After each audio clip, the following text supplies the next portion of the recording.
There are so many misconceptions about weightlifting, and I can guarantee that most of you, or maybe just myself, might be getting injured at the gym because of this. But you know who can help? Author of Keep Moving, Maggie Downey. Good morning. Happy to have you here. Good morning. Why do you think this is? I mean, my knowledge of weightlifting is very limited, but I'm still confused on the light versus heavy debate. So enlighten us. Yeah, I mean, I think people are confused because we actually don't have a lot of research. We don't really fully understand the mechanism of how we develop muscle, Right. which makes it tricky. Yes. But over the past 10 years, there have been multiple studies that show, should you do heavy and low reps or light and high reps? Doesn't matter. Doesn't matter? Doesn't matter. And I've heard so many conflicting reports over the years too, so you're hearing it right now.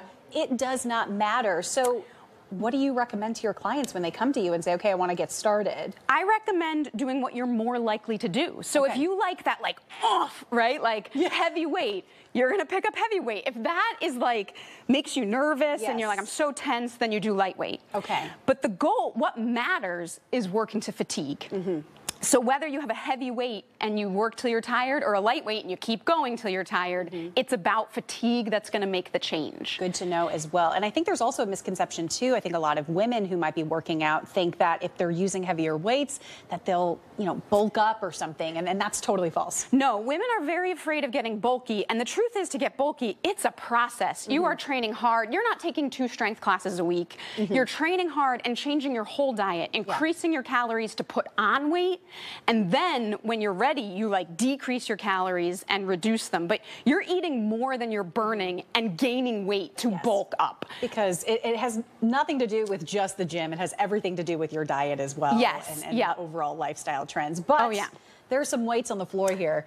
So what are we doing, Maggie? All right, so we're gonna pick up the weight. This is generally how you find out what your low and what your high weight would be. Okay. So this feels like my high. Well, it depends what we're doing, right? If you were gonna do bicep curls, you'd be totally fine with that weight, no question, right? So that would be like a medium weight for you. But let's say we were gonna do our shoulders, our deltoids, and we're gonna go out to the side. You're gonna try to do one good lift with that weight. Now, can you do that? I can't. You know what's so funny? She has a 15-pound weight, and she's just like thriving. Mine's only 10, and I'm like, oh. Taylor, I gotta be honest, I tried this morning, and I was like, I gotta do this. So I'm showing off a lot.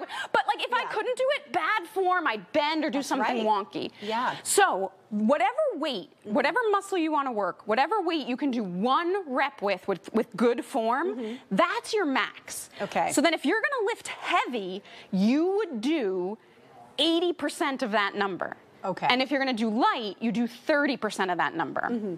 So if we're about to do deltoids and you're gonna lift light, you would take like a 2-pound weight. I'll take the 10-pound, I'll do the heavy lifting. Thank you so much. All right, and so now still has some weight there. You're gonna do this same move, and I'm gonna have to do 3 reps of 8, but you're gonna have to do 3 reps of 25, roughly. Got it, okay. And I will say, I mean, even if you're just lifting your arms up and down in this repetitive motion, doing that, you still feel the burn. So if you're adding just a little bit more weight to it, you're still going to get that workout. Well, that's what I like. If you don't have weights, because that was a lot of math, by the way, right? Like, so if you're not into math, that's where the fatigue thing is great. Yes. Am I tired? Whatever weight I'm using, even if it's body weight, I can lift up, I can hold, I can do arm circles. In 30 seconds, you'll be pretty fatigued with just your arms in the air doing arm circles. That's right. So we're going to keep going for the rest of this segment now. But Maggie, I need to know, if people at home are saying to themselves, I really wish that I had someone to teach me how to do all of this, how can they get in touch with you? How can they sign up for one of your classes? They can find us at Personal Euphoria.